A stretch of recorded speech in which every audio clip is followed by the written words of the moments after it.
Now, brother, why ain't gravity pulling them bubbles down, them bubbles floating up? Where gravity at in this equation? Yeah, density. So density is powerful than gravity now. When density, so let me ask you a question. No, it's just the force pulling on the water. Brother, you need to stop and listen to my question. When does density decide to pull up, and when does gravity decide to pull down? That's my question. No, it's both at the same time, obviously. So why ain't gravity winning this battle but with these bubbles? Because think about what I'm about to tell you now. Gravity is keeping all of the ocean water held to the earth. That is a lot of water weighing an amount that we can't even fathom. But it can't keep these bubbles held down. I want to hear your explanation of why gravity's failing and density is winning right now. Because the water is heavier than the air, so it orders. Okay, hold on, no. I got your answer, brother. That was the answer. That's it. The air is lighter than the water. Guess what you just did, though? You debunked the theory of gravity with the law of density, and I'm finna prove to you that you just did it. Density doesn't need gravity.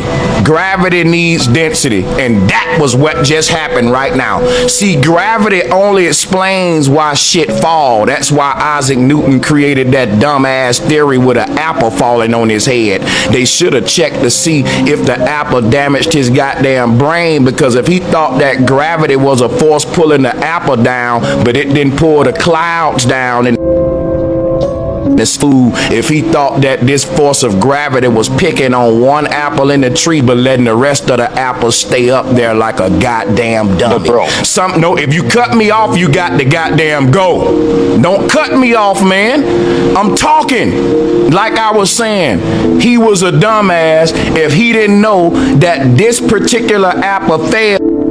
Right, and it got heavier than the other apples, dude, and the tree could no longer sustain it. You know what that's called? The law of density. You know what the law of density is? Not a theory, which is what gravity is. You know what laws can do? Stand alone. You know what theories can't do? Stand alone. Which is why when we ask you about the bubbles, you got to say our argument, which is density. We never bring up gravity for nothing. If you ask us why the rock fell into the water, we're gonna say because the rock was heavier than the water. Now you using that explanation to explain why the bubbles go up, but you won't use it to explain why the rock go down like a goddamn dummy when the damn law of density explains them both. You choose to just use one part of the law of density, which is why when it's time for you to explain why shit go up, you abandon gravity and have to go to the law of density. But a flat earther, we never have to abandon a law of density, even when somebody asks us why shit go down, because there's one law explain them both. It's a law, not a goddamn theory. Okay, so you said with the bubbles, right? So you're saying that the gravity stops, and what I'm saying that gravity stops when it comes to density. But I never said that. I'm just saying gravity is always working, and then you have the bubbles. I didn't say nothing about listen what I'm saying. If gravity, I know gravity according to your model is always working. That ain't the question. The question is gravity only explain why things fall. It don't explain why they rise up. We can play around with the law of gravity, because with the theory of gravity, it say what goes up must come down. That ain't true. Some things go up and stay up and never come back down, and that is explained in the law of density.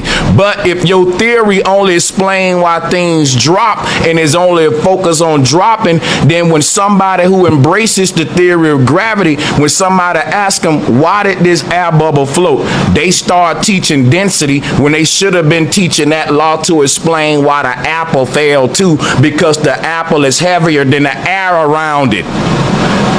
Exactly. So if I drop the goddamn apple, it's gonna drop. But if I drop the helium balloon, it's gonna rise, because the helium gas is lighter than the air that's around it.